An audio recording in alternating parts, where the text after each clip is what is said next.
Hello everyone, welcome to Learnotronics. Today in this session, we will cover CSS multiple columns. The multiple columns are used to create columns layout in the web pages. अगर हम लोग कोई paragraph create करते हैं, कोई multiple line का कुछ content create करते हैं, उससे हम लोग पैराग्राफ में लिखना चाहते हैं, तो जो पैराग्राफ होगा वो ब्राउजर के स्टार्टिंग से स्टार्ट होगा और लास्ट तक जाएगा, मीन्स वो रो वाइज होगा, बट उसे हम लोग कॉलम वाइज बनाना चाहते हैं, just like newspaper. So we have to use a column count property. Column count में column count, column gap, column rule style, column rule width, column rule color, column rule, column span and column width property होती है. जो column rule है ये shorthand property है style, width and color की. तो इस टाइप से हम लोग column को यूज करते हैं हमारे वेब पेज में. इससे हम लोग एग्जाम्पल में देख लेते हैं.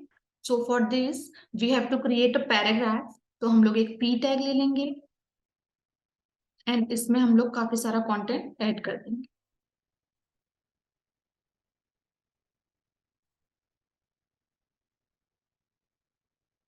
तो हमने ये कंटेंट ऐड कर दिया है. इसका हम लोग प्रीव्यू देख लेते हैं. तो ये हमें प्रीव्यू दिख रहा है. सो हम थोड़ा सा और इसको ऐड कर लेते हैं. परफेक्ट. अगर आप देख रहे होंगे तो ये पूरा एक ही लाइन में चल रहा है ब्राउजर के एंड तक. इफ यू वांट कि ये कॉलम वाइज आ जाए जस्ट लाइक न्यूज़पेपर, तो हम लोग यहाँ पे ऐड करेंगे पैराग्राफ कॉलम काउंट.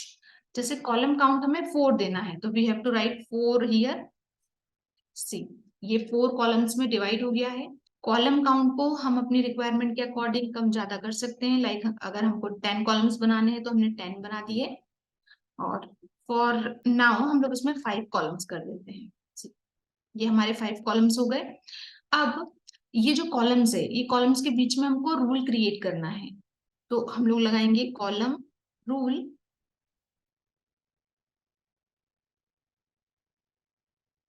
तो कॉलम, आप या तो कॉलम रूल यूज कर सकते हो या फिर अलग अलग colour style and width use कर सकते हो. तो एज ऑफ नाउ हम लोग कॉलम रूल ही यूज कर लेते हैं, और इसमें हमको 3 वैल्यू देनी है जस्ट लाइक बॉर्डर. तो फर्स्ट रहेगा कि कॉलम के रूल का क्या कलर होना चाहिए. तो जैसे हमें चाहिए यहाँ पे ऑरेंज कलर, तो हम लोग ऑरेंज रेड कर देते हैं. एंड नेक्स्ट प्रॉपर्टी होगी, हमें जो रूल है उसकी विड्थ कितनी देनी है. रूल की जो विड्थ है या रूल का जो साइज है वो हमको देना है लाइक 5px. और उसका स्टाइल क्या होगा, तो स्टाइल हमको चाहिए सॉलिड. तो हमने यहाँ पे सॉलिड कर दिया. सी, ये 5 विड्थ का ऑरेंज कलर का रूल क्रिएट हो गया है. अब हमको ये इनके बीच का जो गैप है ये बढ़ाना है. लाइक ये जो रूल है ये बिल्कुल कंटेंट के पास आ रहा है, हमको इसमें गैप देना है. तो हम लोग कर देंगे कॉलम गैप. तो कॉलम गैप में लाइक हमने किया 50px. तो जितने भी कॉलम्स है उनके बीच में यहाँ से यहाँ पे 50% का आ जाएगा. तो 25 पिक्सल्स यहाँ रहेगा, 25 पिक्सल्स यहाँ रहेगा. इस टाइप से हम लोग क्रिएट कर सकते हैं.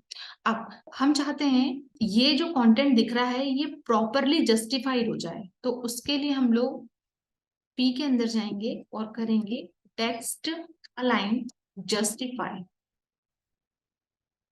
तो ये प्रॉपरली जस्टिफाई हो जाएगा. तो इस तरीके से हम लोग कॉलम्स को क्रिएट करते हैं, मल्टीपल कॉलम्स को, और अपनी रिक्वायरमेंट के अकॉर्डिंग कॉलम गैप या कॉलम रूल का कलर, उसकी विड्थ हम लोग रिक्वायरमेंट के अकॉर्डिंग सेट कर सकते हैं. Thank you for watching.